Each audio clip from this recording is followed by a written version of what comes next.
Hello, ladies and gentlemen, and welcome to NXT's Halloween Havoc review. So I've literally just watched NXT Halloween Havoc. So we'll talk about that in just a moment. Some maintenance at first, guys. Tracy Smothers has passed away, so rest in peace to him. News broke a couple of hours ago, so wasn't the biggest fan of Tracy Smothers, but respected what he did. Really good. Also, shout out to my boy Deck. Been with the channel since the early days of the CWS, so shout out to him. Also, if you haven't checked it out, definitely check out Guinea Pig Adventures, Harry Michael Martin. I'll put a link in the description below so you guys can go and check that out. But, as I was saying, NXT Halloween Havoc. Let us talk about this. So, I have my notes here. I was taking notes throughout the show. So, let's talk about the setup first. Setup was amazing. There was a graveyard. There was pumpkins. There was the use of the colors as well. The red, the gold, the red, the black worked tremendously. Orange as well. The spin the wheel made the spin the wheel made the make a deal came back, which was great. I mean that was used once or twice. I can't remember, but that was really cool. First matchup was Johnny Gargano versus Damian Priest for the NXT North American Championship. It landed on a Devil's Playground match, which is basically just a no holds barred match, pinfalls count anywhere match. This was really really good. Some maintenance. Um, Damian Priest's intro was sick as fuck with the live guitar. That was awesome. Gargano dressed as Jack Skellington was really funny, and he destroyed the pumpkin, you bastard. But yeah, this was a great match. I'm just again going to go through my notes. Spinning heel kick gets a nice two from Priest. Flatliner and Priest getting a Stinner splashes as well. Johnny grabs a kendo stick and then Priest grabs a nice stick. It was a really good back and forward match between these two. Cut the stream I was using cut to commercial, but I was able to see it in the first half of the match, first commercial break they went to, but the second one didn't happen. It was like yay, so I missed like about a minute or two of the match, but it was okay. Um, Gargano does a nice flipping senton from the stage onto Priest. That was really cool. This was going really well. A lot of weapon usage, a lot of really good moves, and then a guy in a Scream outfit, dressed as Ghostface, comes out, hit Priest with a move. Then Gargano hits a beautiful spinning DDT onto Priest. Ghostface grabs a tombstone, gravestone, whatever you call them, tombstone, and Gargano just smacks Priest through it. He falls off where they're standing on the stage, where the spin the wheel is, and falls through a wooden box that looked like a crypt, which was awesome. And Johnny gets a win in a very surprisingly good match. Very entertaining. A lot of weapon usage.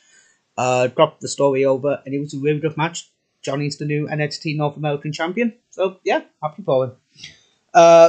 Next up, um, Cameron Grimes and William Regal. I love Regal. I think Regal's one of the best managers that WWE have, the best general manager WWE have ever had. So shout out to him. I love the guy to bits. Um, so then we had Pat McAfee with Oni Larkin and Danny somebody. I can't remember his name for some reason. Talking about what happened with a few weeks ago with everything. So costing Breezango the tag team titles. Fuck you, Pat. Then Kyle O'Reilly comes out, and then returning Pete Dunne comes back. He has gotten ripped since then. But then obviously Dunne turns heel and beats up Kyle O'Reilly. Nasty fucking. He puts his arm down and then just stamps on his Kyle's arm. It looked brutal. It was disgusting. It was nice. And then Only in his tag team partner hit their move on a steel chair, which missed. Next up, a surprisingly good but very short match with Santo Escobar and Jake Atlas. This was a really good match. It was about 4 or 5 minutes long. Really good storytelling.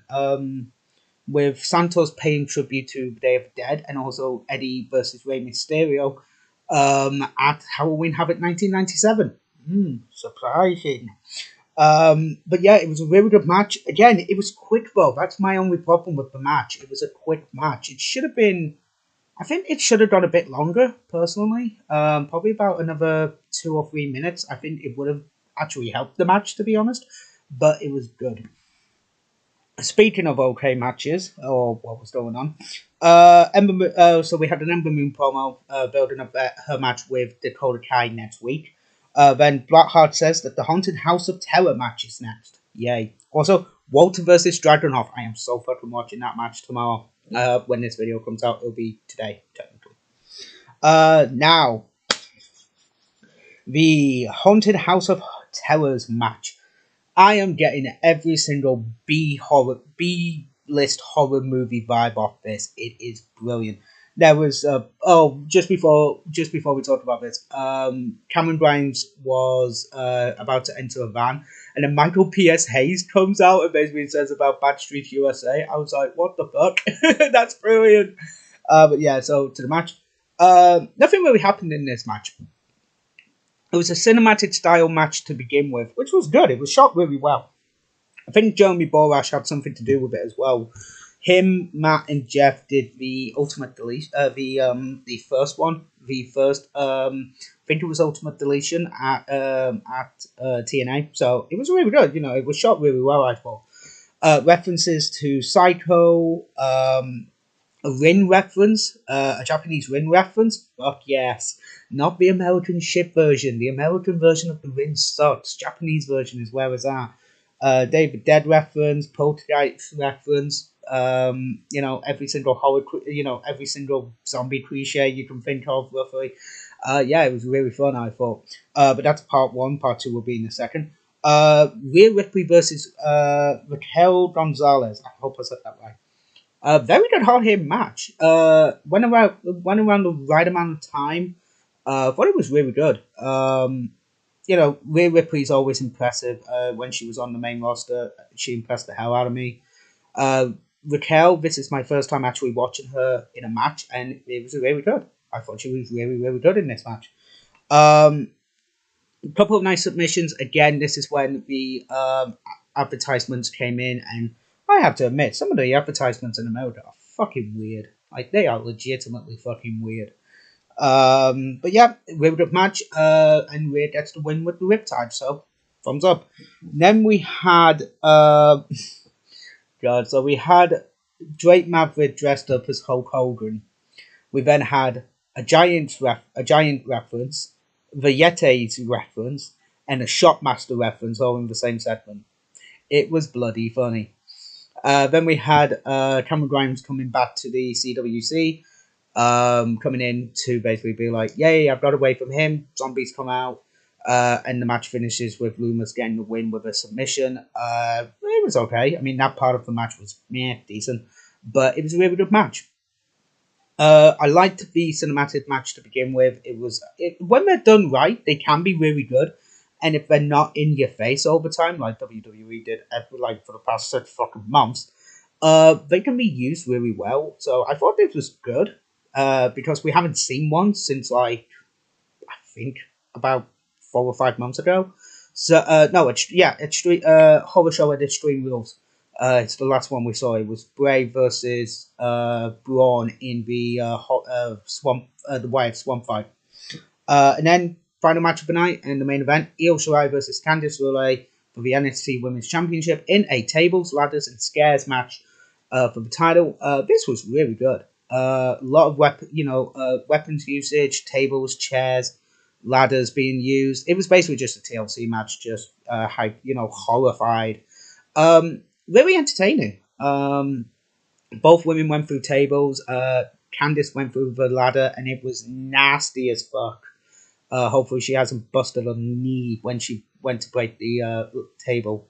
When she went to break the ladder, because fuck me if she did. Jesus.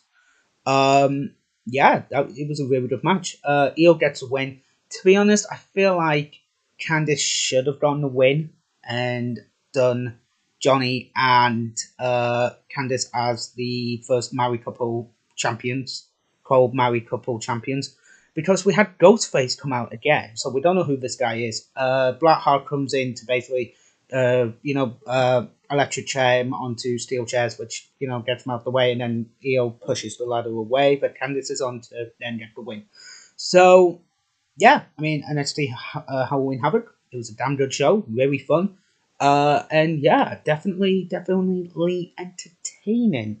So guys, I'm gonna head off. Survivor Series is on November 22nd next month, so I might do Survivor Series with the mother.